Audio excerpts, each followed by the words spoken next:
Today I'm going to share with you how to get better at singing by establishing ease throughout your range. Make sure to stay right to the end because I'll show you a very practical and simple exercise, and I'll also share with you what you should be focusing on when you're doing these exercises, because once again, it's not about what exercises that you do, but rather how you do the exercises. Now, real quick, for those of you who don't know me, my name is Ivan. I'm a voice teacher who works with students from all around the world. And on this channel, my goal is to make learning how to sing as simple and as easy as possible. So if that is up your lane, consider subscribing. And if you want to work with me more privately, check out some of the links down in the description below. So let's start with the idea. If we want to make our singing feel easier, up and down our range, what needs to happen? Now, basically, there's two things. The first one is our chords need to stretch. They basically need to stretch enough to get to the note because that's how our voice adjusts for pitch. Now, the second part of this is as the chords are stretching, we also want to encourage those vocal folds to stay together and press together enough as well. And so it's kind of these two things done together, the stretch and also simultaneously keeping the chords together. Now, this is simple in theory, but for some of us, it can be very tricky to actually do.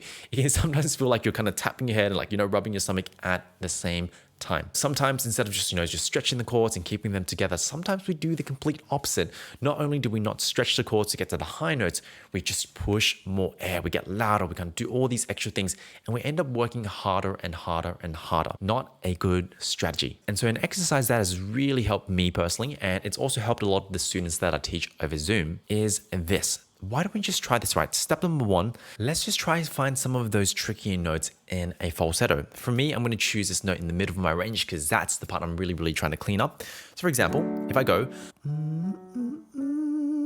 the reason why we do this is it simply allows us to observe and feel the stretch of the voice first before the actual connection. Now, personally for me, I just kind of feel like the sound kind of pops up into the head a tiny bit. I kind of feel it popping up through the soft palate a bit more. This is really important because for a lot of us, we don't even know what that feels like. And so really do this exercise and just focus on making it as easy as possible. You don't need to make it hard. There's no real kind of work here. We're simply just allowing the sound to get up there as easy as possible. You'll notice for me, behind the sound of this,